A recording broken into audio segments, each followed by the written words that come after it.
महाराष्ट्र में भाषा का विवाद थमने का नाम नहीं ले रहा। मराठी भाषा को लेकर ठाकरे ब्रदर्स साथ नजर आ रहे हैं, तो वहीं दूसरी तरफ मराठी भाषा को लेकर राज ठाकरे के कार्यकर्ता जिस तरीके से सड़क पर पिटाई और गुंडागर्दी कर रहे हैं, उसकी सियासी तपिश देश की राजधानी दिल्ली में भी महसूस हो रही है।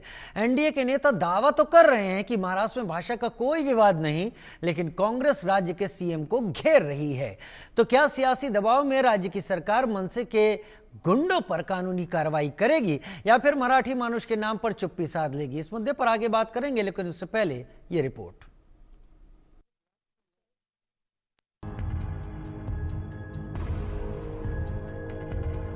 पहले हिंदी और फिर गुजराती भाषा को लेकर मुंबई समेत महाराष्ट्र के दूसरे हिस्सों में मनसे के गुंडों जो गुंडाई दिखाई, उसे लेकर राजनीति गलियारों में बवाल मचा हुआ है। पर से ठाकरे ब्रदर्स के मिलन ने भाषा की सियासी आग में घी डालने का काम किया है।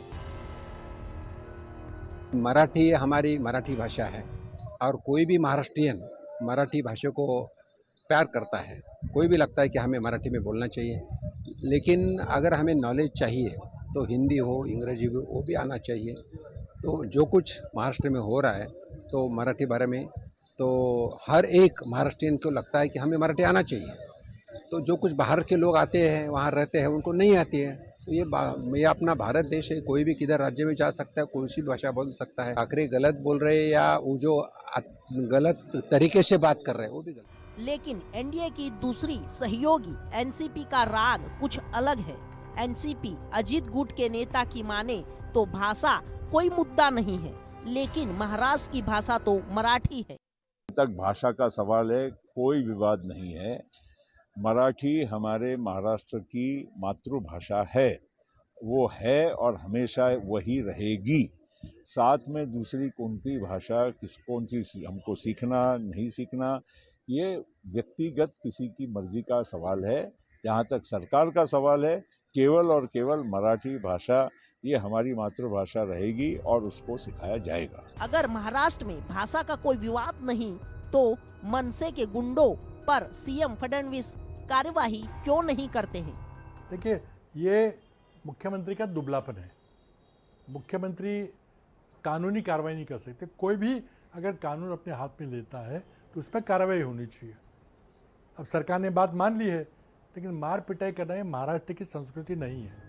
दरअसल मराठी भाषा का जो विवाद शुरू हुआ है, उसका असर देश के उत्तरी राज्यों पर भी पड़ रहा है। वहां भी राज ठाकरे की गुंडाई की आलोचना हो रही है, लेकिन संभल कर की जा रही है। राष्ट्रभाषा हिंदी है, इसका एक अलग मुकाम है, लेकिन हिंदी किसी राज्य पर थोप के कहा जाए कि यही, तो उस राज्य की जनता और वहाँ की सरकार अपनी सुविधा के हिसाब से उसकी जो भावना अपनी मातृभाषा से है। हमारे देश में हमारा संविधान इजाज़त देता है, कोई भी भारतवासी कहीं भी रह सकता है, किसी भी भाषा में, बोली में बात कर सकता है, कुछ भी पहन सकता है। तो संविधान के दायरे के बाहर किसी की मनमानी नहीं चलनी चाहिए। अपने भाषा को निश्चित रूप से 100% संरक्षित करें, उसका उन्नति करें, उस भाषाओं को और ऊपर उठाने का काम करें, विश्व पटल पर उसको रखने का काम करें। इसमें कहीं कोई मनाही नहीं है। लेकिन देश में जब हम लोग एक दूसरे के साथ जुड़ते हैं तो हम समझते हैं कि हम लोग हिंदी का ही इस्तेमाल करते हैं, राष्ट्रभाषा का ही इस्तेमाल करते हैं।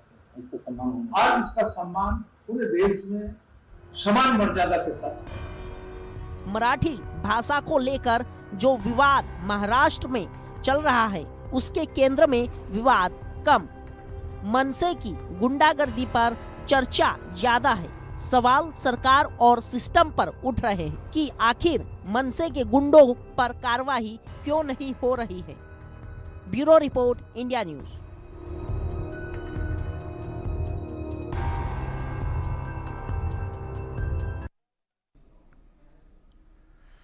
महाराष्ट्र में जो कुछ भी चल रहा है वो जिस तरीके से उठा था उस तरीके से तो अब आगे बढ़ता नहीं दिख रहा, लेकिन ऐसा लग रहा है कि लाइन सेट कर दी गई है, एक नैरेटिव सेट कर दिया गया है, लोगों के दिमाग में वो विचार बैठा दिया गया है जो इस बड़े मौके पर, जिसे बीएमसी का चुनाव 2017 के बाद अब हो रहे हैं, तो उन चुनाव में अपनी लाइन को लोगों तक पहुंचाना, उस वोटर तक जो बीएमसी के इस चुनाव में वार लोगों के देख सके और उसको उनके खाते में पलट भी सके वोट देकर। मेरे साथ कई खास मेहमान जुड़े हुए हैं। शाइना एनसी मेरे साथ शिवसेना की प्रवक्ता इस वक्त जुड़ी हुई हैं, चित्रा बाथम प्रवक्ता कांग्रेस जुड़ी हुई हैं, डॉक्टर सीमा मलिक प्रवक्ता एनसीपी शरद पवार जुड़ी हुई हैं, गार्गी नंदी रॉय राजनीतिक विश्लेषक जुड़ी हुई और फाजिल अहमद हमारे साथ इस्लामिक विद्वान के तौर पर जुड़े हुए हैं।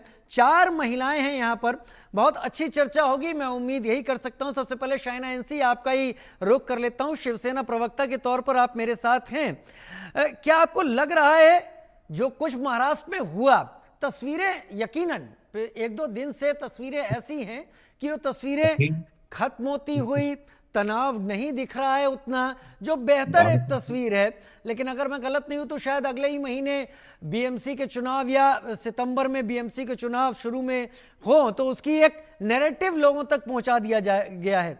दुनिया को हिंदी फिल्म इंडस्ट्री देने वाली मुंबई हिंदी और भाषा विवाद में उलझ सकती है, ये एक बड़ा आश्चर्य है जो हम लोग देख पा रहे हैं। आप भी क्या ऐसे ही ले रही हैं शाइना जी?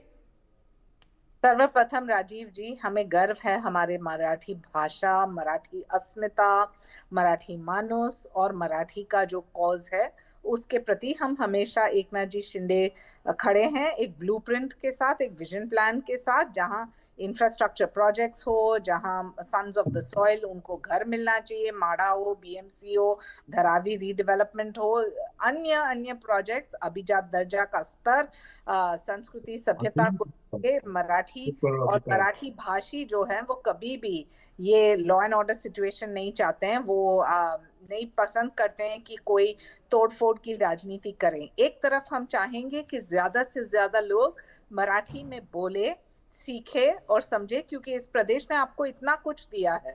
लेकिन दूसरे तरफ आप देखिए, टाइमिंग सस्पेक्ट, मोटिव सस्पेक्ट, और ये है पॉलिटिक्स ऑफ अपॉर्चुनिज्म।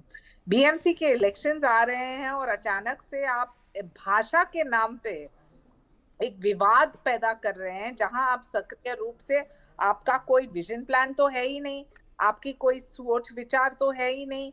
आप देखिए कि क्या किया था मनसे और उबाटा सेना ने। उबाटा सेना ने अपने विचारधारा को डस्टबिन में फेंक दिया, आदरणीय हिंदू हृदय सम्राट को भूल के कांग्रेस एनसीपी के साथ तुष्टीकरण की राजनीति, जहां लोकसभा के इलेक्शंस या विधानसभा में मुस्लिम और दलित वोट बैंक के प्रति वो खड़े थे। कहाँ थे तब सन्स ऑफ द सॉइल, कहाँ थे तब मराठी भाषा और मराठी अस्मिता? और भूलिएगा मत, ये वही उद्धव ठाकरे है जिन्होंने माशेलकर कमेटी रिपोर्ट में 27 जनवरी 2022 में उन्होंने कहा कि हिंदी, इंग्लिश, मराठी 3 लैंग्वेजेस होना चाहिए, और वो भी स्टैंडर्ड 1 टू स्टैंडर्ड 12।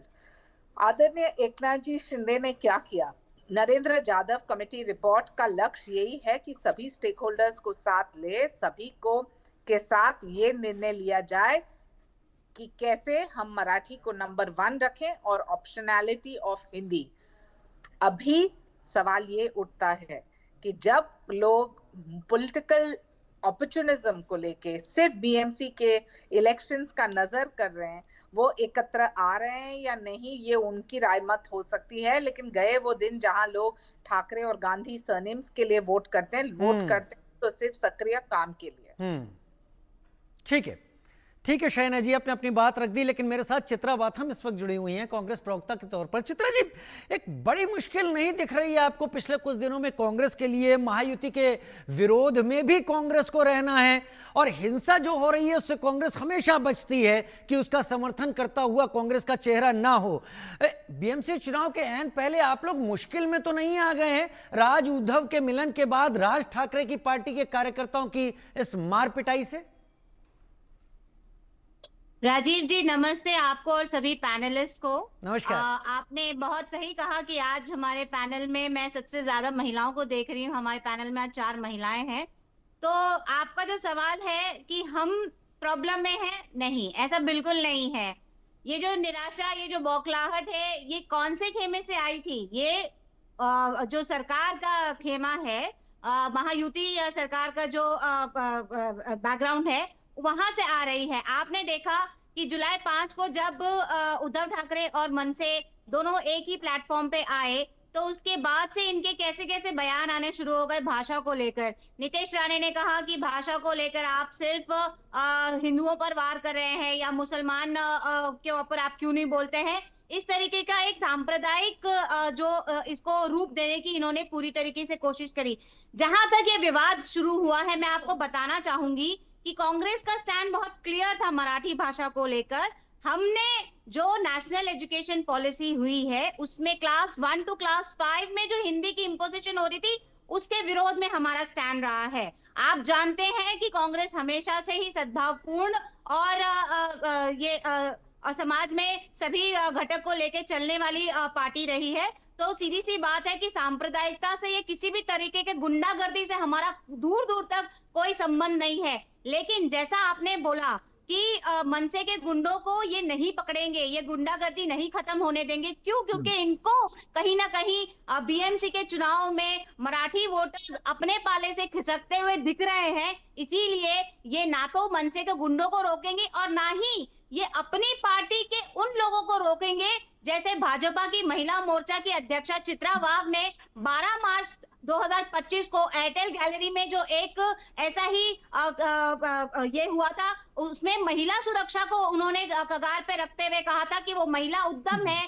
वो महिला उद्दटपना उसका सामने आया है, और उसके खिलाफ उन्होंने वीडियो जारी किया था। तो मैं सरकार से गुहार लगाना चाहूंगी कि महिला सुरक्षा के प्रश्नों के वो तो संभाल नहीं पा रही है, लेकिन उनकी महिला मोर्चा की अध्यक्षा को क्या उन्होंने कुछ सीख दिया या उसके ऊपर कभी एफआईआर होगी, इसके बारे में भी सरकार ने जवाबदेही तय करनी चाहिए। इसके बारे में भी सरकार ने जवाबदेही तय करनी चाहिए। मेरा सवाल थोड़ा सा आप मिस कर गई। मैं यहाँ पर ये पूछ रहा हूँ आपसे चित्रा जी कि राज और उद्धव तो साथ में हैं, उन्होंने घोषणा कर दी, अब वो भाई हैं, खैर उनकी राजनीति, उनका पारिवारिक जो मिलन है वो अलग है। लेकिन अगर इस मारपीट का असर विकास अघाड़ी के एमवीए के एक साझा कैंपेन पर बीएमसी में पड़ता है, तो आपको बिना कुछ किए बैठे बैठे नुकसान नहीं होगा क्या? देखिए राजीव जी, सभी को पता है कि उद्धव ठाकरे जी और राज ठाकरे जी, इन्होंने अपना भाई मिलन किया हुआ है, लेकिन महाविकास आघाड़ी का अभी तक कोई ऑफिशियल स्टेटमेंट मनसे पार्टी को लेकर नहीं आया है। तो अभी तक वो महाविकास आघाड़ी का हिस्सा नहीं है, ऐसा हम मान के चल रहे हैं। चलिए, महाविकास आघाड़ी का हिस्सा नहीं है ऐसा आप मान के चल रही हैं, बहुत बेहतर। लेकिन असर तो होगा। मैं कहाँ खड़ा हूँ, मेरे आसपास का माहौल बता देगा कि सामने वाले को मुझसे किस तरीके का व्यवहार करना है। डॉक्टर सीमा मलिक, प्रवक्ता एनसीपी शरद पवार, मेरे साथ इस वक्त जुड़ी हैं। डॉक्टर साहब, मैंने देखा है कि इस पूरे मुद्दे के दौरान, हालांकि अब मैं तस्वीरों से और जानकारी से मानता हूं कि अब 1-2 दिन से वो तस्वीरें नहीं आई हैं, लेकिन शरद पवार जी की एनसीपी इस मामले में बहुत शांत रही है, खामोश रही है, संतुलित रही है इन सब चीजों को लेकर। आपको नहीं लगता कि अगर चुनाव नहीं होते तो ये मुद्दा ठंडे बस्ते में पड़ा हुआ होता? हो सकता है, आप जो बात कह रहे हैं वो सही है, पर देखिए ये जो चीजें शुरू हुई हैं और इन पे कोई, फ्रैंकली मैं तो फिर से रिपीट करूंगी, शायद ये एक लॉ एंड ऑर्डर का मसला है जिसको कि शायद बिल्कुल भी सीरियसली नहीं ले रहे हैं जो हमारे सीएम हैं वहाँ के। और जिस तरह से देखिए मैम ने, जैसे कांग्रेस वाली मैम बोला उन्होंने कि ये जब से ये लोग दोनों भाई मिले हैं उसके बाद ही सडनली इन लोगों को इतनी बेचैनी हो गई। I think whether it is a BJP और या जो भी शिंदे ग्रुप है या जो भी अलायंस है इनकी, मतलब suddenly they started behaving in this manner, you know. और देखिए ये ऐसा नहीं है कि इनके जो लोग हैं, ये लोग भी प्रदर्शन करने गए थे एमएनएस के साथ। मैं ये बात कभी भूल नहीं सकती कि जो शिंदे ग्रुप के भी एक मंत्री थे वो भी गए थे वहां पर। वो अलग बात है कि उनको लोगों ने भगा दिया। और देखिए जहां तक लॉ एंड ऑर्डर की बात है, इनके जो लोग हैं आते कि इनके ऊपर कोई एक्शन होता है कभी? आप देखिए किस तरह से एक एमएलए जो है वो जाके मारते हैं, कैंटीन में, एंड वो उसी भाषा विवाद को उठा लेते हैं वहां पर कि this is between South Indian and महाराष्ट्रियों का ये चीज है। और कितने देखिए आप मंत्री हैं अभी, किस तरह से इनके मंत्री जो हैं मतलब चर्चाओं में आए हैं। जैसे कि इनके कृषि मंत्री हैं जो कि रमी खेल रहे थे, जबकि यहाँ पे 700 मेरे ख्याल से 765 फार्मर्स ने अभी आत्महत्या कर लिया, he was not bothered. And देखिए संजय शेषाद जी हैं जिनके पास वो बैग पकड़ा गया, और एक और मंत्री इनके भी मतलब चाहे इनके वो शिक्षा मंत्री हों जो किसी घोटाले में पकड़े गए हैं, और एक योगेश कदम जी हैं जो रेत घोटाले में पकड़े गए हैं उनके, और वो बोलते हैं कि वो बार डांस चलाती हैं उनके मदर, इस तरह के आरोप हैं इनके मंत्रियों पर। तो ये कोई भी एक्शन नहीं लेते, बिकॉज हर समय ये कहते हैं वी कंडम दिस, है ना, पर आप एक्शन क्यों नहीं लेते किसी के ऊपर? अगर इस तरह की न्याय व्यवस्था है, लोगों को मारा जा रहा है जो भी है, तो आपको तो कुछ एक्शन लेना चाहिए ना। हम तो ये एक्सपेक्ट करते हैं कि भी हमारा सीएम जो है इतना डॉक्टर स्ट्रांग सीमा, होना क्या चाहिए आपको कि कोई लगता है इस एक्शन पर होना वोट चाहिए। पड़ने की तैयारी की जा रही है? क्या करने की? इस मुद्दे को सेंटर में लाकर एक नैरेटिव सेट करके इसी पर वोट पड़े, तो ऐसी मुझे तो कोशिश हो लगता रही है? है this is a manufactured issue जो खुद इनके आप से बनाया गया है और उसको फैलाया जा रहा है पूरी कंट्री में, जहां पर कि कोई इसका वो नहीं है। जिस तरह के बयान इनके नेताओं के आए हैं वो भी हमने सुने। तो देखिए हम लोग साइलेंट हैं क्योंकि हम नहीं चाहते कि विवाद बढ़े, कभी भी हमारे मन में ये इच्छा नहीं है कि विवाद बढ़े। हम सब महाराष्ट्र का सम्मान करते हैं और बड़े प्यार से हम लोग सब मतलब रहते हुए आए हैं यहाँ पर। और जहाँ तक देखिए ना आप 1920 की मतलब एजुकेशन पॉलिसी की आप बात करते हैं, ठीक है, उन्होंने जिसने भी सपोर्ट किया उनको, पर मेरे ख्याल से कोई जीआर वो लोग नहीं लाए उस समय, है ना। जीआर तो अभी आया है, जीआर से अगली एक जीआर आता है कि आप मतलब फर्स्ट से आप शुरू कर दीजिए। तो आप नेशनल एजुकेशन पॉलिसी की बात करते हैं, तो आप नॉर्थ में क्या करेंगे ये भी बता दीजिए आप हमें। नॉर्थ में कौन सी 3 लैंग्वेजेस वहाँ पे पढ़ाएंगे, जी। है ना। हम लोग तो शुरू से हम लोग ने हिंदी इंग्लिश ही पढ़ा जब हम छोटे थे तब से लेके। तो ये देखिए जो थर्ड जो भी है फिर से हिंदी पढ़ाई जा रही थी, कोई ऐसा वो नहीं था। मतलब आप हम लोग को कहते हैं कि आप हड़बड़ी में हैं, पर आप हमेशा हड़बड़ी में रहते हैं, बिना आप सोचे समझ समझे रही आप हैं कोई भी डॉक्टर जीआर सीमा ले आते मलिक, हैं। ये And मैन्युफैक्चर that किया creates हुआ all these मुद्दा है things. और इसका प्रेजेंट कंडीशन से ज्यादा मतलब यहां पर दिखाई पड़ता है। खैर, उसमें कितनी अस्मिता है, कितना महाराष्ट्र की बातें हैं, वो चुनाव होते ही समझ में आ जाएंगी। गार्गी नंदी रॉय मेरे साथ पॉलिटिकल एनालिस्ट के तौर पर भी जुड़ी हुई हैं। गार्गी, क्या सारी लड़ाई इस बात की है कि वहां पर महाराष्ट्र में, अब मैं मुंबई की बात करता हूं, 2 तरीके के वोट है, मराठी गैर मराठी की लड़ाई हो रही है कि मराठी भाषा, मराठियों से जुड़ी हुई चीजें वो वहां की संस्कृति का हिस्सा है, प्रमुखता पर होनी चाहिए, तो गैर मराठियों से उसके सर्टिफिकेट लिए जा रहे हैं।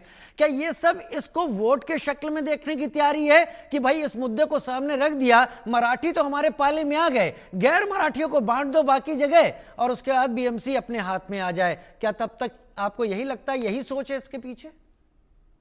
नमस्कार राजीव जी, ये जो है ये वजूद की लड़ाई है, दोनों भाइयों की, राज ठाकरे और उद्धव ठाकरे दोनों की वजूद की लड़ाई है ये, क्योंकि उनके पास कोई इशू नहीं है। सबको पता है कि पिछले जो इलेक्शंस गए उसमें एमएनएस का क्या रिजल्ट हुआ, तो उनको कुछ इशू चाहिए था और आज न्यूज बन रहे, लोग बात कर रहे हैं।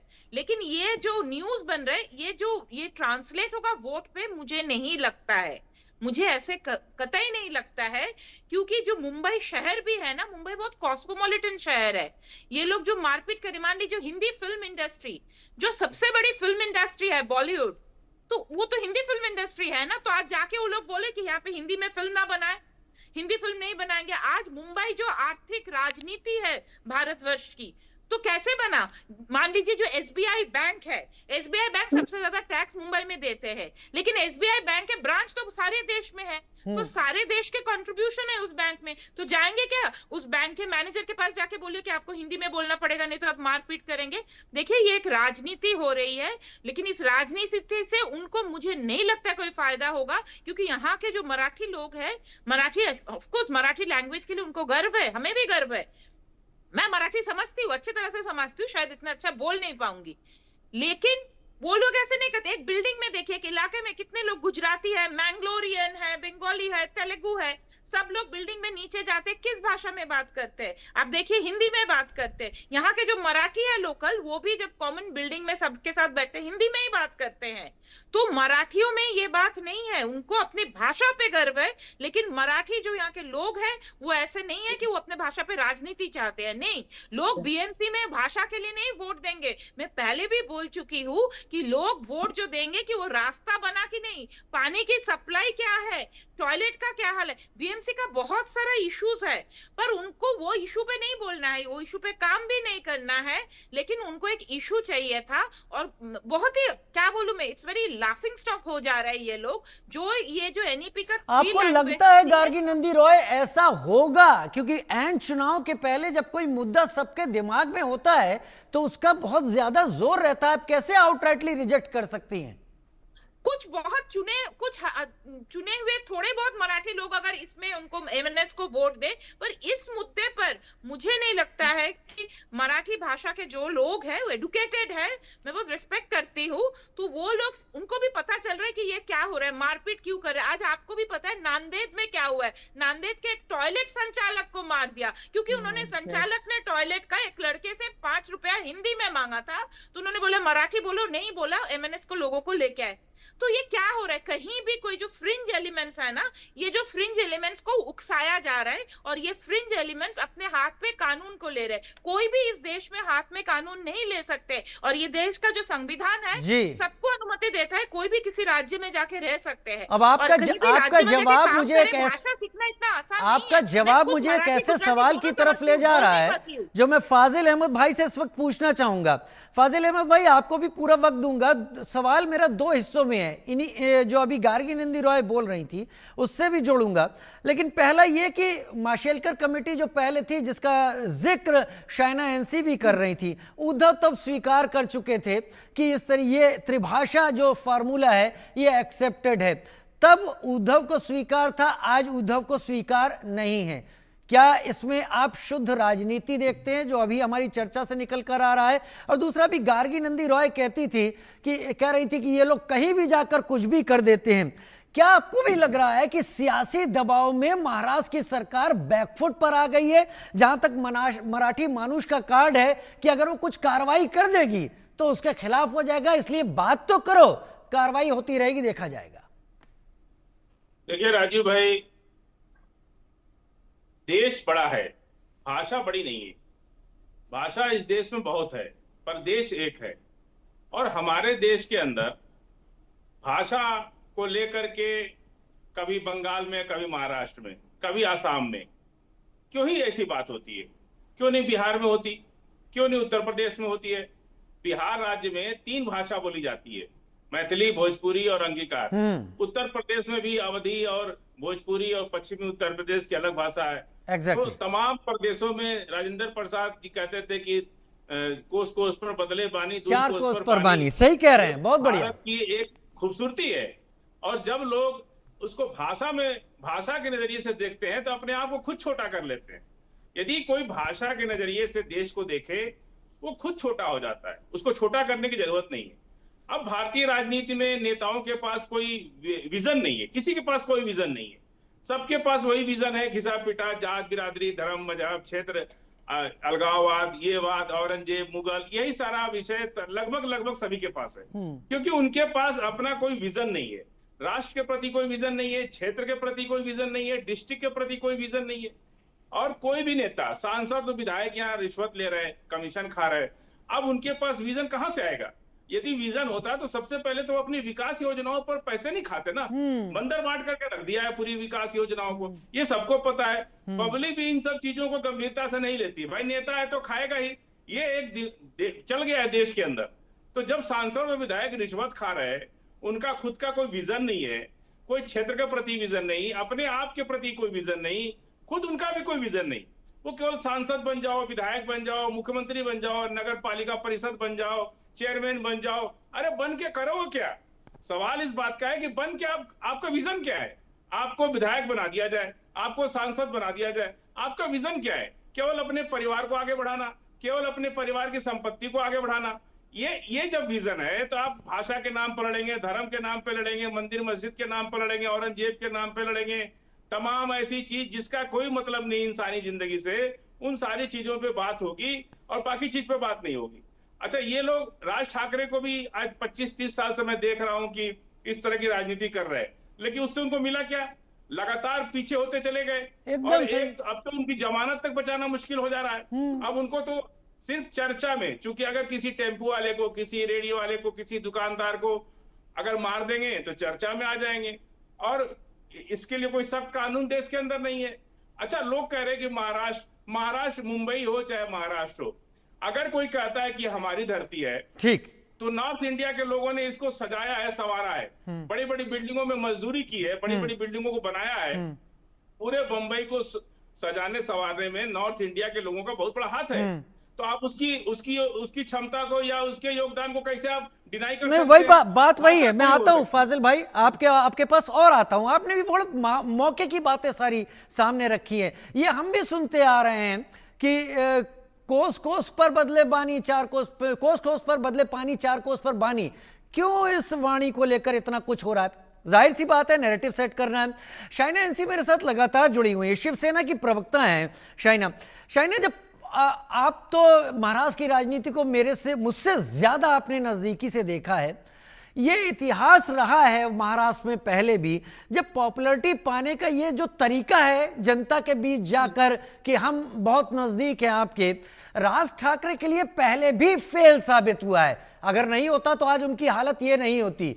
तो भी इस पर चलना मकसद और मतलब केवल राज ठाकरे के लिए, आपको क्या लगता है? और साथ में यह भी जोड़िएगा कि इस सब के बीच में उद्धव की खामोशी आपको क्या कहती है? देखिए, दोनों का जो पॉलिटिकल नैरेटिव है, political ideology, political vision plan, वो समाप्त हो गया है।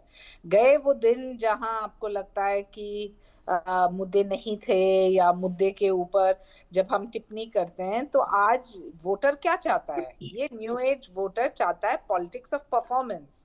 इसका मतलब नहीं है मराठी के ऊपर गर्व नहीं है, मराठी तो हमारे रग रग में है। तो उसके प्रति आंदोलन करना, जो कुछ गलत हो रहा है या मराठी मानुस के लिए, वो एक विजन प्लान हो सकता है। लेकिन ऐसे कोई कोचिंग क्लास में जाना, किसी को 2 थप्पड़ मारना, किसी को कान पकड़ना, किसी को नहीं चलता है। नहीं, वो टॉयलेट कॉम्प्लेक्स में जाकर उस शख्स को मार देना, ऑटो वाले को मार देना, ये ऐसा लग रहा है शाइना जी की दहशत ज्यादा है। ये जो है सिर्फ फोटो ऑप्टिक्स, थिएट्रिक्स और मीडिया रिकग्निशन के लिए। अच्छा। अभी आपने सही सवाल पूछा, दोनों ठाकरे बंधु के बारे में बोलती हूँ।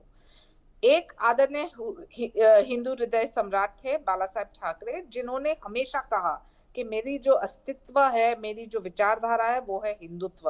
वो कदे नहीं चाहते या चाहते छोड़िए, उन्होंने कभी अपने स्वप्न में भी नहीं देखा कि उद्धव ठाकरे जाएंगे कांग्रेस एनसीपी के साथ सिर्फ सत्ता के मोह माया के लिए और गद्दी के लिए। तो वहां गया उनका। आपने देखा कि हाल ही में विधानसभा में 100 सीट लड़ने के बावजूद उबाटा सेना को 20 भी नहीं मिला। तो पब्लिक का जो सेंटिमेंट है वो सही मायने में एकनाथ जी शिंदे और शिवसेना के प्रति है, जहां हम 80 सीट्स लड़े और जीते 60। और उधर अमित ठाकरे की जमानत भी जब्त हुई थी। जी। अभी रही बात माननीय राज ठाकरे जी का, मनसे का अस्तित्व इस प्रदेश में रहा ही नहीं है। कोई भी मायने में आप देखिए कि उनके पास एक आमदार तक नहीं, और जो उनकी लक्ष्य रहा है वो ये है कि लोगों को गुमराह करना, भटकाना और कानून को अपना हाथ में लेना।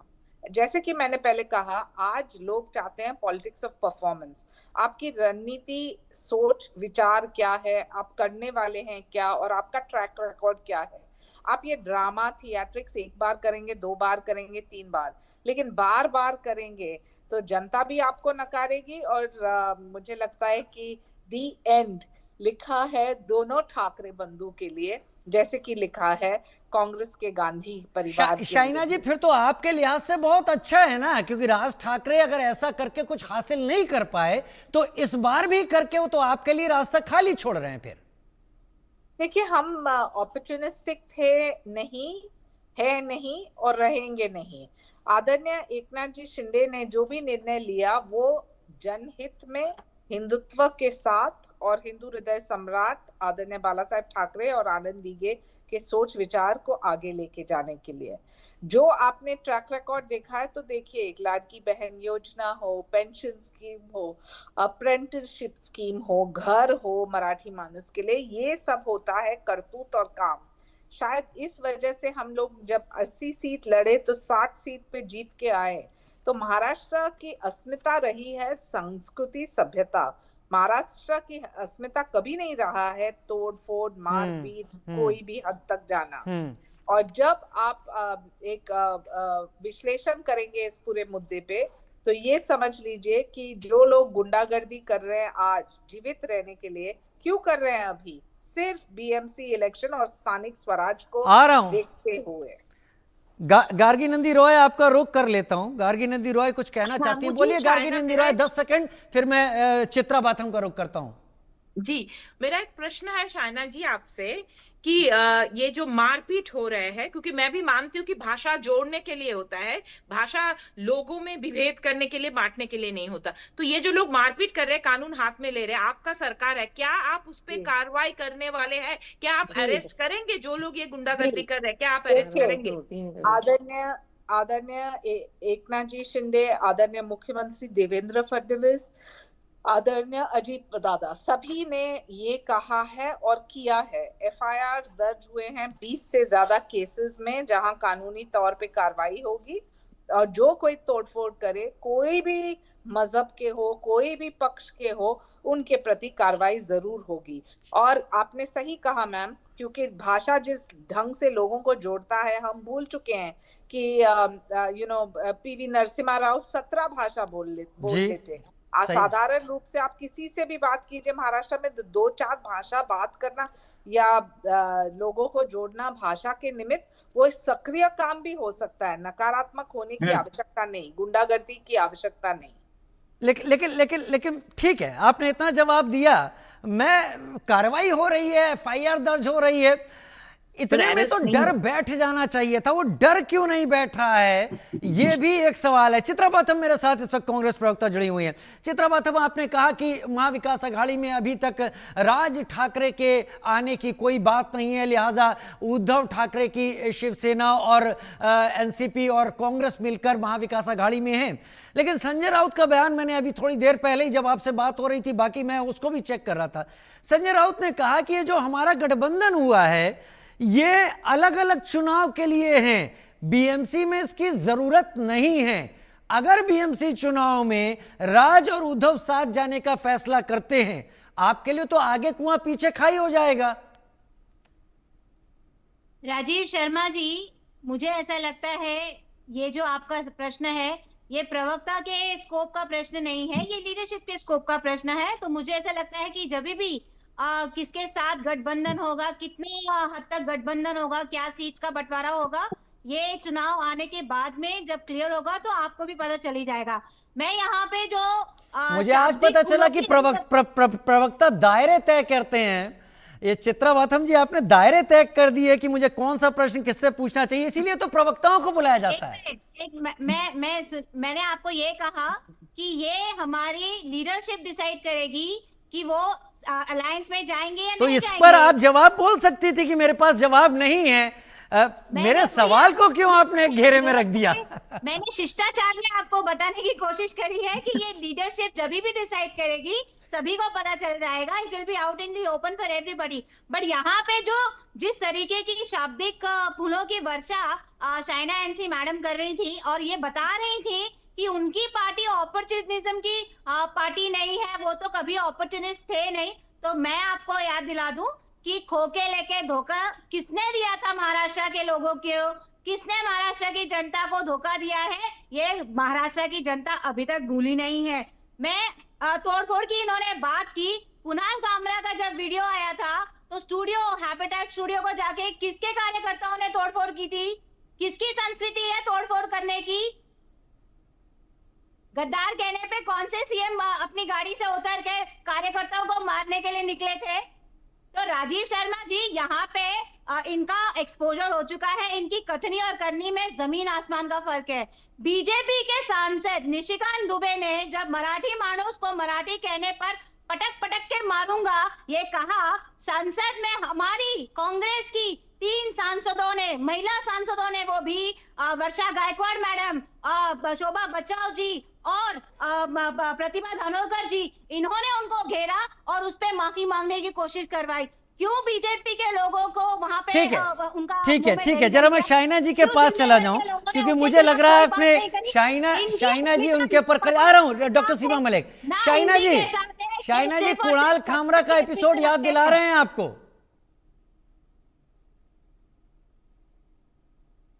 देखिए राजीव जी, मैं यहाँ कोई क्वेश्चन को डक नहीं करने वाली हूँ। कुमार कामरा के साथ जो हुआ और जो उन्होंने बोला, वो एक एक्शन पे एक रिएक्शन थे। ऐसा नहीं है कि कार्रवाई ये नहीं हुई देखिए, वो कार्यकर्ताओं के रिएक्शन तो उनका भी ये एक्शन देखिए, यहाँ रिएक्शन आप है, फिर वो भी भाषा मार के रहे तो माध्यम पे जो रिएक्शन, राजनीति कर रहे हैं, जहाँ आप जा रहे हैं कोचिंग क्लासेस में मार तो मार के रिएक्शन, पटक रहे हैं, तो सांप्रदायिक, मुझे अफसोस हो रहा हमारे है कि देश को कांग्रेस की पार्टी सांप्रदायिकता को की इस आग में सशक्त झोंकने देश वाली की पार्टी रक्षा अपने करनी पड़ काम रही के है। लिए उनको रिएक्शन पता की ही बात नहीं कि करेगी। उपाटा सेना उनके साथ है या अलग, क्या उनका अलायंस है या नहीं, क्या इंडी अलायंस बचा है या नहीं, इधर करना क्या पड़ेगा मन इसको, से है वो इंडी अलायंस में, इधर से ये लगेगा। सब सवालों और का आप इतना अगर जवाब आपके दीजिए। मन में और मराठी रही भाषा के बात, आप प्रति चिंता प्रेम मत है, कीजिए, आप हमारे एक लोकप्रिय भाषण नेता मराठी हैं में एकनाथ जी शिंदे, और जनता आपके जानती है मन उनके में करतूत, मराठी उनका के काम, और आपका एक जहां भाषण कुछ भी मराठी में गलत बोलने होता है हमारे दीजिए। पास वो हिम्मत है बोलने के लिए कि गलत चला गलत वार्ता होता करूया है और सही मराठीमध्ये, सही। वार्ता करूया मराठीमध्ये, मराठीमध्ये बोला पण तुम्ही थोडंफार माझ्याशी बोला. मराठीमध्ये, तुम्हाला जितकी हा. मराठीमध्ये बोलायचं आहे, मी तुमच्याशी हे पूर्ण डिबेट मराठीमध्येच बोलते. तेच मी तुम्हाला चला, सांगते आहे, काय म्हणायचं तुम्हाला? तेच मी सांगते आहे. तुम्ही भाषा तुम्ही चित्रा फक्त वातम जी, बोलता शाइना हो, एनसी जी, दो मैं एक मराठी तो नहीं जानता, लेकिन इतना जरूर कह नेतृत्व सकता हूँ करणारे कि नेते मराठी आहेत. भाषा प्रेमाची भाषा आहे, तो लड़ने का कोई जरूरत नहीं। डॉक्टर सीमा मलिक, डॉक्टर सीमा मलिक, यही चीज मैं लाना चाहता था, क्षमा के साथ। डॉक्टर सीमा मलिक, क्या नैरेटिव गहरे बैठा दिया गया है चुनाव के लिए भाषा का? राजीव जी, आता कि हम मराठी भाषा विवाद को बात कर रहे हैं, मराठी में भी बोले, हम हिंदी में भी बोले, फाजिल भाई बेहतर उर्दू में भी बोल देंगे, इंग्लिश में भी बोल देंगे, हम सब कई भाषाओं में इंटरेक्ट कर सकते हैं, लेकिन हम देश की राष्ट्रभाषा में फिलहाल बात कर लेते हैं। डॉक्टर सीमा मलिक, क्या नैरेटिव सेट कर दिया गया है? क्योंकि मुझे ऐसा लग रहा है वो गहरे बैठा दिया गया है, शायद सारे मुद्दे अब किनारे रहेंगे, केवल भाषा रहेगा। अनम्यूट कर ले मैम, अनम्यूट कर ले अपने को।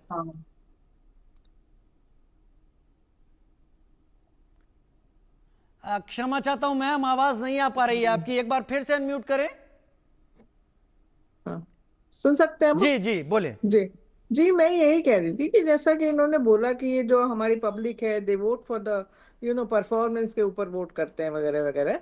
तो देखिए, आप जब आप केवल एक भाषा का ही इशू नहीं है, और मैं तो ये कहती हूँ कि भाषा का इशू उठाया इसलिए गया है कि शायद कोई परफॉर्मेंस के बारे में पूछे नहीं।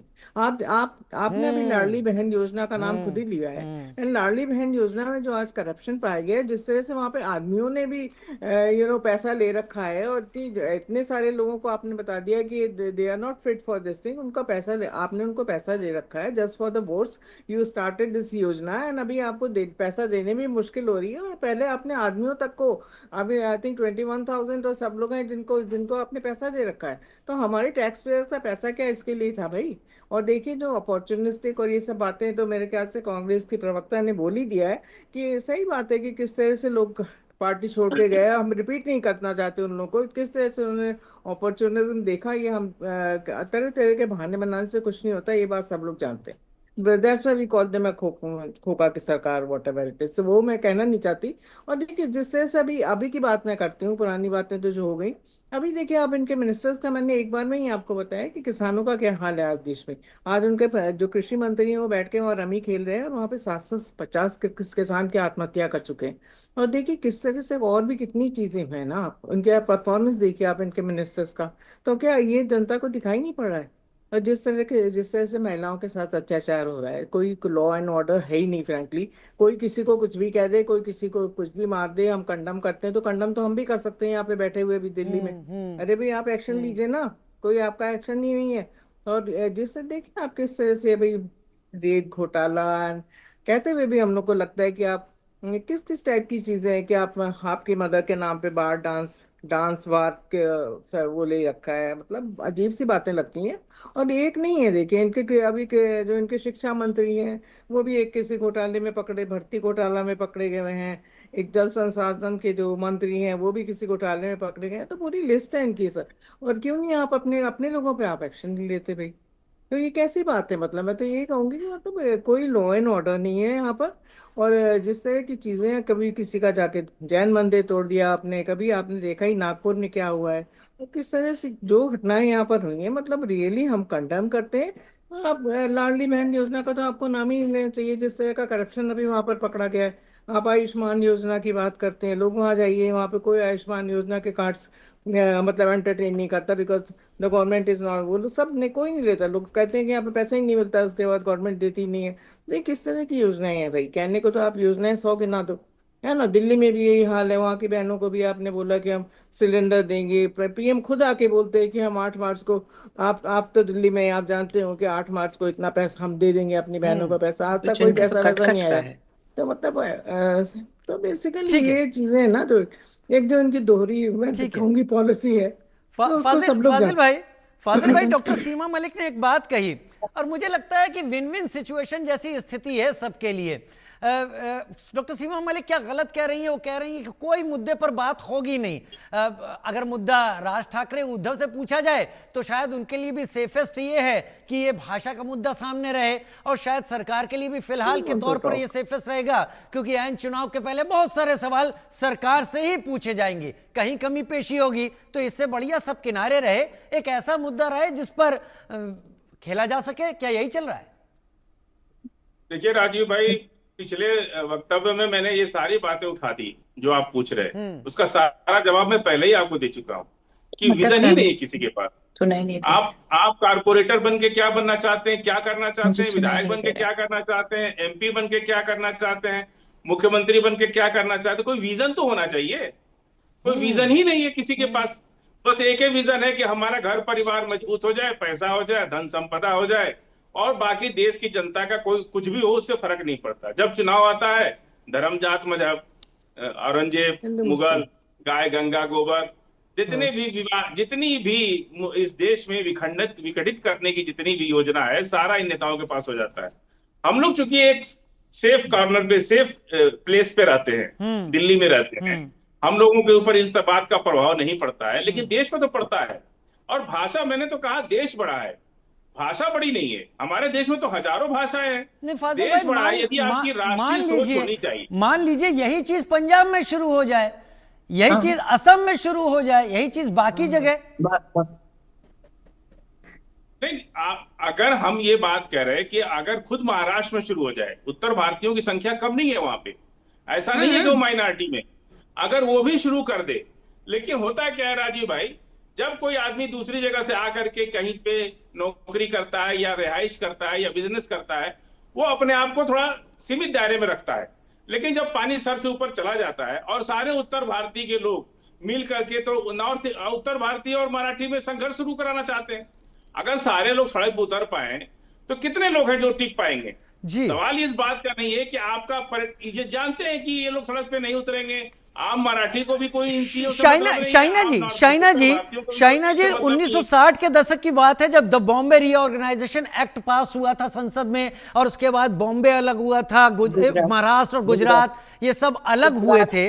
उसके बाद बाला साहब ठाकरे ने जब गठन शिवसेना बनाई, तब भी उन्होंने दक्षिण भारतीय और बाकी लोगों को लेकर यह कहा था कि मराठी भाषा, मराठी संस्कृति को आगे ले जाना है, और उस पर उन्होंने जोर दिया था। अगर आज यही चीज उद्धव और राज करते हैं तो वो किस लिहाज से अलग होती है? देखिए, संयुक्त महाराष्ट्र के लिए कितने सारे लोग ने बलिदान दिया, कितने सारे लोगों की जान गई। वो एक संयुक्त महाराष्ट्र का मूवमेंट था। आदरणीय हिंदू हृदय सम्राट बाला साहब ठाकरे ने हमेशा चाहा कि मराठी मानुस और सन्स ऑफ द सॉइल को बढ़ावा मिले, लेकिन इसका मतलब नहीं कि किसी के घर में जाके उसको मारे पीटे खुलेआम लेके आए, जैसे कि वो कोई कॉन्विक्ट है, बाहर आके खुलेआम चप्पल बिना चलना रास्ते पे, उनके कान पकड़ना, ऐसा नहीं चलता है। आम्ही सगळ्यांना पाहिजे की आम्ही मराठीमध्येच बोलू, आणि लोकांना पण ते समजायचं की ते प्रदेश तो ये आहे जिम्मेदारी जिथे तो तुम्हाला साइना जी नाम, आपके ऊपर ही आती है, सरकार के ऊपर ही ये जिम्मेदारी जहां आती है कि ना आपको किसको रोका नाम जाए। शौहरत इसको सब कैसे मिला रोकेंगे है। आप? शाइना जी, लेकिन शाइना जी, इसका मतलब शाइना जी, ये फा- है फाजिल कि अहमद आपको गलत बनती नहीं है कह ना। रहे हैं। फाजिल अहमद गलत जिम्मेदारी नहीं तो कह रहे हैं, आपके ऊपर जिम्मेदारी ही तो आती आप है, पर ही जो आएगी ना। सरकार पे है, उसी You को don't have to इसको beat सही them up. करना है। ये जो चीजें हैं, मैं अगर शाइना जी ये बात बोलूं कि महाराष्ट्र सरकार पर यूं ही लोग बात नहीं कर रहे हैं, मैं महाराष्ट्र सरकार को इसमें घेरे में नहीं रखना चाहता, लेकिन क्या राज ठाकरे के कार्यकर्ता सर्वशक्तिमान हो गए, ताकतवर हो गए कि कार्रवाई भी होती है, वो कहीं ना कहीं इस तरह की हरकत कर देते हैं? आप देखिए स्थानिक स्वराज के इलेक्शंस में क्या निकाल आती है। आप देखिए, हम यही राजीव जी आपके चैनल पे ही चर्चा करेंगे तो आपको पता चलेगा कि ठाकरे बंधु को कैसे घर मैं बिठाया बहुत है। सम्मानित महसूस करूंगा कि आप तब आएंगी, क्योंकि मैं भी जानना चाहता हूं गार्गी, क्या आपको लगता है कि जैसे ही चुनाव की तारीख पूरी होगी बीएमसी की, यह मुद्दा खत्म हो चुका होगा? हाँ, मुझे तो लगता ही नहीं कि ये कोई मुद्दा भी हो सकता है।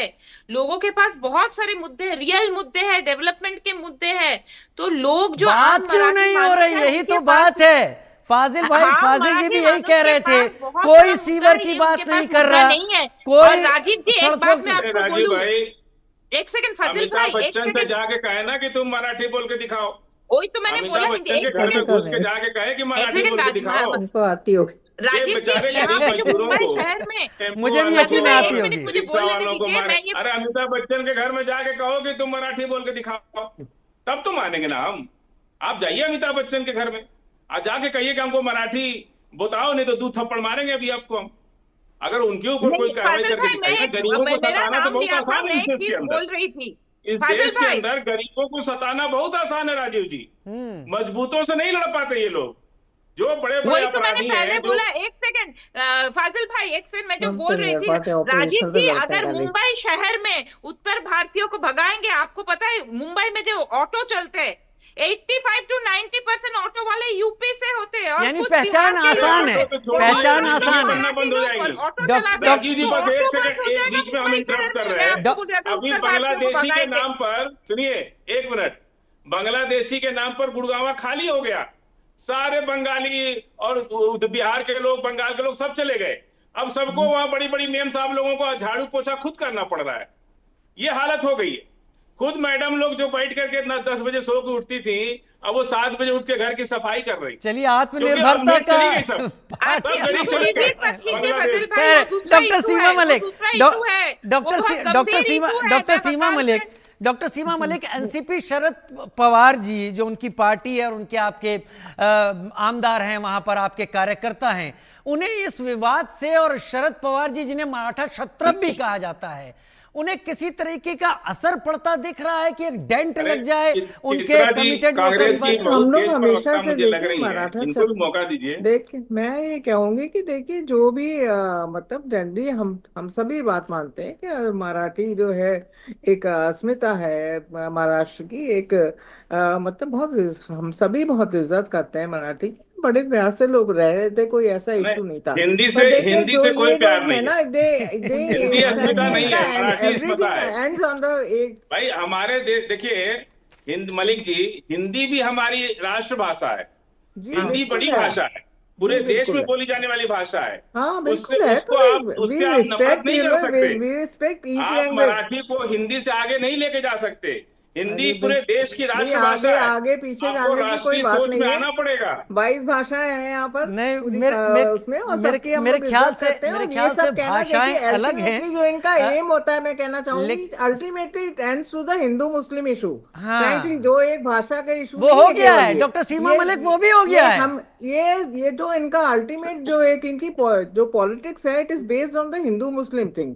एंड देखिए फटाक से उन्हें कुछ नहीं हुआ, वो बेचारे मुसलमान लोग का क्या रोल है उसमें, जिनको आप ठीक है, मेरे पास समय कम है, लेकिन आज आप लोगों ने जितना एक दूसरे को सुनते हुए अपनी बात रखी है, मेरे लिए प्रसन्नता का विषय यही है कि आप लोगों ने बहुत बेहतर तरीके से बात रखी है। हाँ, सवाल एक जरूर यहां पर उठता है, जैसा हम सभी कह रहे हैं, इस विवाद की जरूरत क्या थी? और ये लोग समझ रहे होंगे जिन्होंने इसको पैदा किया। बहुत धन्यवाद मेरे साथ आप सभी का जुड़ने के लिए। शायना जी बहुत धन्यवाद। मुझे पता चला था कि आपने केवल 20 मिनट के लिए समय दिया है, लेकिन आप मेरे साथ पूरी डिबेट में रही। बहुत धन्यवाद जुड़ने के लिए। महाराष्ट्र में जारी भाषा के विवाद को लेकर राजनीति तो जारी है, साथ ही इस मसले पर मनसे की गुंडागर्दी को लेकर सवाल भी उठ रहे हैं कि राज्य सरकार कोई कार्रवाई क्यों नहीं कर रही। लखनऊ की आवाम क्या सोचती है, जानने की कोशिश की संवाददाता सैयद फिरोज आलम ने। महाराष्ट्र में भाषा को लेकर विवाद गराया हुआ है। महाराष्ट्र में कहना है कि महाराष्ट्र में रहना है तो मराठी बोलना है, जिसको लेकर तमाम विवाद गराया हुआ है।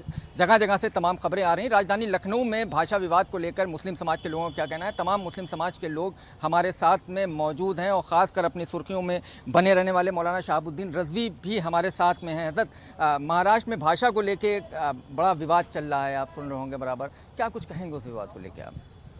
देखिए, जितनी भी भाषाएं हैं, चाहे अरबी है, फ़ारसी है, मराठी है, गुजराती है, कच्ची है, मेमनी है, तमिल है, मलयालम है, कन्नड़ है, ये जितनी भी भाषाएं हैं ये हमारी हिंदुस्तान की सरज़मीन से जुड़ी हुई हैं।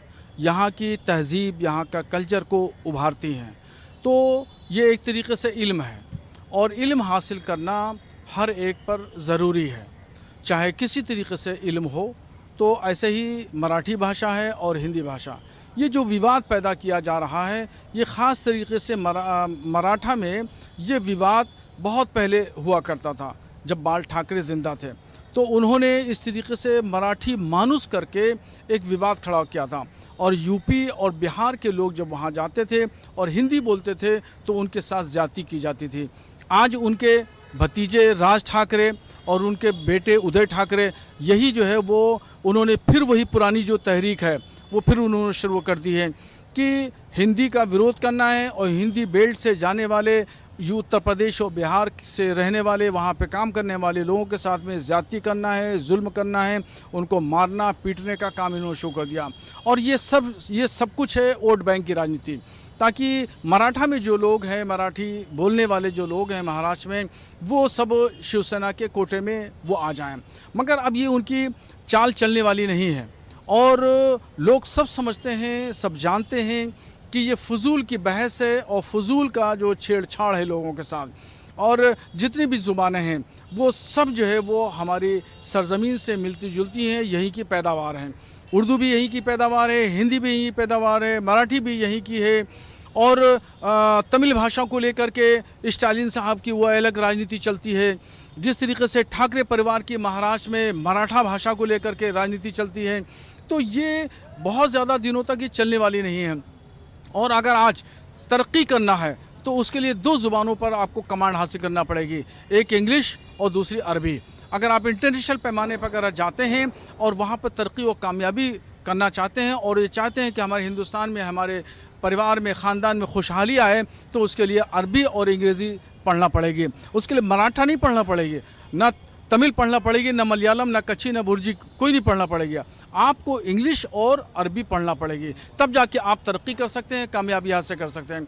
ये छोटी सी जहनीत रखने वाले लोग और वोट की राजनीति करने वाले लोग इस तरह की ज़ुबान बोलते हैं। मराठा और हिंदी की जो लड़ाई है वो इस तरीके से कर रहे हैं, इससे फ़ायदा नहीं, इससे सरासर नुकसान है। बहुत से मतलब ये भी देखा जा रहा है कि गरीब लोगों को मारा भी जा रहा है कि मराठी तुमको बोलना पड़ेगा, महाराष्ट्र में रहना है, तो गरीब लोगों पर जुल्म भी बड़े किए जा रहे हैं। इस तरीके से वहाँ पर टैक्सी ड्राइवर हैं, वो यूपी के लोग हैं, बिहार के लोग हैं, ऑटो चलाने वाले, ई रिक्शा चलाने वाले, ठेला की मजदूरी लगाने वाले, रोज़ाना फुटपाथ पर काम धंधा करने वाले, जो गरीब कमज़ोर लाचार लोग हैं, वो यहाँ से गए, बम्बई गए कि दो पैसा वहाँ कमाएंगे, वहाँ से कमा करके हम अपने गांव भेजेंगे, खुशहाली आएगी ख़ानदान में। और वो इन गरीबों का कोई लिहाज पास नहीं कर रहे हैं और वो इस तरीके से मार रहे हैं। यहाँ की वहाँ पे भी बीजेपी की हुकूमत है, उत्तर प्रदेश में बीजेपी की हुकूमत है। इन लोगों को वहाँ पर एक्शन लेना चाहिए। और अगर ये विवाद बढ़ा तो फिर रिएक्शन के तौर पर अगर यूपी में मराठियों के साथ यूपी वालों ने, हिंदी बोलने वालों ने अगर ऐसा शुरू किया तो क्या होगा? लड़ाई तूल पकड़ेगी और इसका कोई नतीजा नहीं होगा। इसलिए मराठा बोलने वाले लोगों को चाहिए कि हिंदी बोलने वाले लोगों के साथ सोचला व्यवहार, मारपीट, जुल्म ज्यादती न करें। अगर इसका रिएक्शन हुआ बहुत ख़तरनाक होगा। ये जो वसीम राइन साहब भी हमारे साथ में, हिंदी हमारी राष्ट्रभाषा एक तरफ कही जाती है, दूसरी तरफ महाराष्ट्र में ये आवाज़ उठ रही है कि महाराष्ट्र में रहना है तो मराठी बोलना है। आप कैसे देख रहे हैं? देखिए, जो लोग हिंदी का विरोध कर रहे हैं और सरकार ने वहाँ जो फैसला लिया है वो सराहनीय कदम है। हिंदी अगर वहाँ बिहार में के लोग हैं, यूपी के लोग हैं, अगर वहाँ जाते हैं, वहाँ दिक्कत होती है, उनके साथ इससे पहले भी उनको भगाने का कई तरह का प्रयास किया गया है। तो सरकार का यह सराहनीय फैसला, और जो लोग हिंदी का विरोध कर रहे हैं वो हिंदी का नहीं बल्कि हिंद के विरोधी हैं, और उनके खिलाफ सरकार को जितनी कठोर कार्रवाई होना चाहिए ऐसे लोगों के खिलाफ करनी चाहिए, क्योंकि ये जो है देशद्रोही टाइप के लोग हैं जो इस तरह की घटनाएँ कर रहे हैं। और भाषा कोई भी हो, अंग्रेजी हो, हिंदी हो, जो भी भाषाएँ हैं वो सभी के लिए है, वो सभी हिंदुस्तानी भाषा है, कोई बाहर की भाषा नहीं। तो अगर इस तरह का जो विरोध लोग कर रहे हैं वो हम तो यही मानते हैं कि वो हिंदी का विरोध नहीं कर रहे हैं, वो बल्कि हिंदुस्तान विरोधी लोग हैं जो इस तरह की हरकतें कर रहे हैं। उनके खिलाफ सरकार कठोर कार्रवाई करनी चाहिए। लेकिन तमाम लोग और भी हैं यहाँ के ऊपर। क्या नाम है भाई साहब? मोहम्मद शानू। क्या कहेंगे आप? बिल्कुल सही कह रहे हैं वसीम भाई हमारे, बिल्कुल सही कह रहे हैं, इनसे पूछ लीजिए। हमें तमाम देखिए, यहाँ के मुस्लिम समाज के लोग हैं जिनका कहना है कि भाषा विवाद को लेकर के जो बात हो रही है वो बिल्कुल गलत है। हिंदी हमारी राष्ट्रभाषा है और यही भाषा रहनी चाहिए। अलग अलग राज्य हैं, अलग अलग भाषाएं हैं, लेकिन ऐसा नहीं कि हर जगह उसी भाषा में बोला जाए। हिंदी हमारी राष्ट्रभाषा है और इसको लेकर जो विवाद चल रहा है उसमें सरकार को भी बीच में आकर इस मसले को हल करना चाहिए।